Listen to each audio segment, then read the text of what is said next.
So ang problema nito mga paps is laging nakailaw yung brake lights niya. Ito, yan, laging nakailaw. So dapat yan mga paps, iilaw lang pagka tinatapakan natin yung brake pedal. Yan.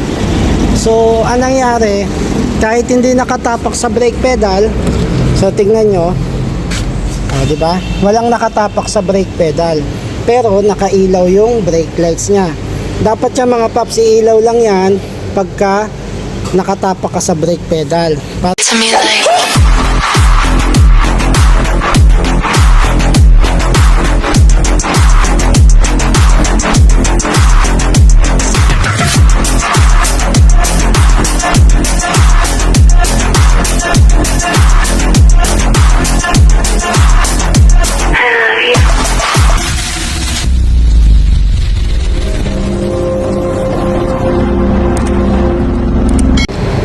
Good days mga paps, welcome to my channel Jobs Mechanic.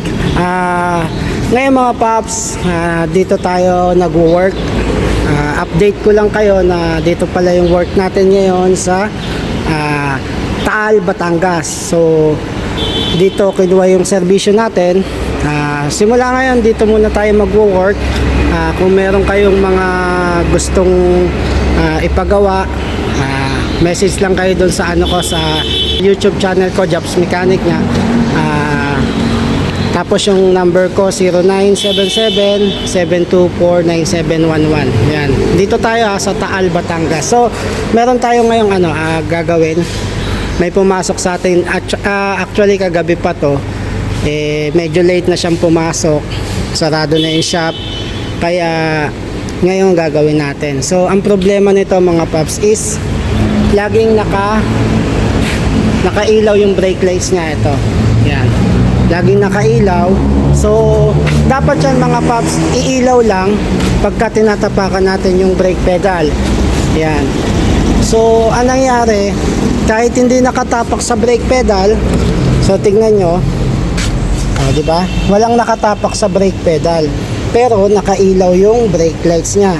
Dapat yan mga paps, iilaw lang yan pagka nakatapak ka sa brake pedal, para malaman ng mga nasa likod mo, ng mga nagdadrive din, na nagpepreno ka o tinatapakan mo yung brake, para maging alalayan din nila yung takbo nila, kasi nasa likod sila. Kung medyo mabilis sila, malaman nila na magbe-brake ka o nag-brake ka, kasi iilaw yung brake lights, is magmiminod din sila para hindi ka nila mabangga.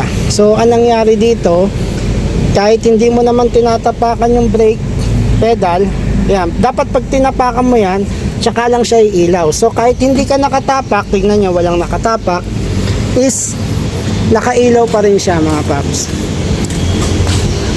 Ito, yan, diba?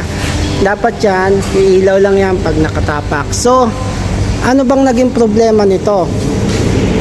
So ang natin is, tinignan ko dito at sinabi niya rin naman na meron daw something dito na nakita siya na nabasag. So kanina chinek ko to, kanina pagbukas nung shop natin, chinek natin, is ito ang nakita ko. Ayan, ilawan natin. So ito kasi mga paps, ayan, tingnan nyo.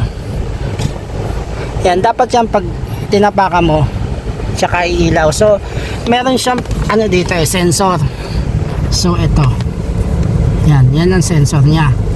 Yan mismo, meron siyang parang yan yung nakalawit na itim. So pag hindi ka nakatapak, mapepress to. Ito, mapepress yan. Itong parang pinaka pinakaitim. So ang mangyayari niyan, walang ilaw, hindi iilaw. So pag naramdaman niya na lumayo ito sa kanya, kasi tinapakan mo, magbibigay siya ng information kay computer para iilaw yung likod, na masasabi na nag-brake yung driver, nag-brake, iilaw yung likod. So wala siyang stopper. Ito ang nangyari. Yeah, may nakalagay dyan sa na yan kumbaga stopper, para masense nitong sensor na hindi nakatapak yung driver sa preno, kasi meron siyang stopper. na nadidikit dito sana. Dito. Didikit yan dito. Yan o. Pagka pinress mo yan na may nakadikit, mawawala yung ilaw sa likod. So walang nagpe-press walang nag-i-stop kasi hindi lumalapat. O ayan o. Dapat siya may lalapat. So yan ang nagiging dahilan mga paps. Yan ang dahilan kung bakit laging nakailaw itong yan, yung brake lights niya. So yun ang hahanapan natin ng solusyon ngayon mga paps. So hahanap tayo ng pwede nating maging remedyo doon, kasi ang sabi ng may-ari nito is wala daw siyang makunan o wala daw siyang makita na bibilhan ng ganon na stopper na yung nakalagay nga doon. So ang gagawin natin, hahanapan natin ng pwedeng ilagay doon. So ang unit nga pala natin, Honda Mobilio, yan, 2017 model. Titignan natin kung anong pwede natin magawa dito. Hanap lang tayo dito. So tignan natin kung anong pwedeng ito nga pala mga paps. Yan, dyan tayo nag-change oil. Ito naman painting section. Meron din kami ditong nagpipintura ng sasakyan. Tapos ito car wash din. Car wash yan. Tapos doon sa likod merong kantin doon. O-open na kantin kung sakali, kung magpapakarwas kayo, magpapagawa kayo ng sasakyan, magpapapintura kayo ng sasakyan, o na stop over lang kayo dito, is pwede kayong kumain dito sa bubuksan namin kantin. Yan, dito yung kantin natin. So ayan, tignan nyo yung yan yung labas natin. Daanan to actually. Tapos dito yung papuntang kantin. So ito yung likod Ito yung likod. Ito yung kantin natin, ginagawa pa. So siguro mga less than 1 week mag-o-open na to. Tapos dito pwede tayo ito si Macmac, tsaka yan si, ang pangalan mo pre? Si Sir James, yan yung pintura, yung nagpipintura, tsaka si Kuya Enteng, tsaka si Onyok. Oo, dito.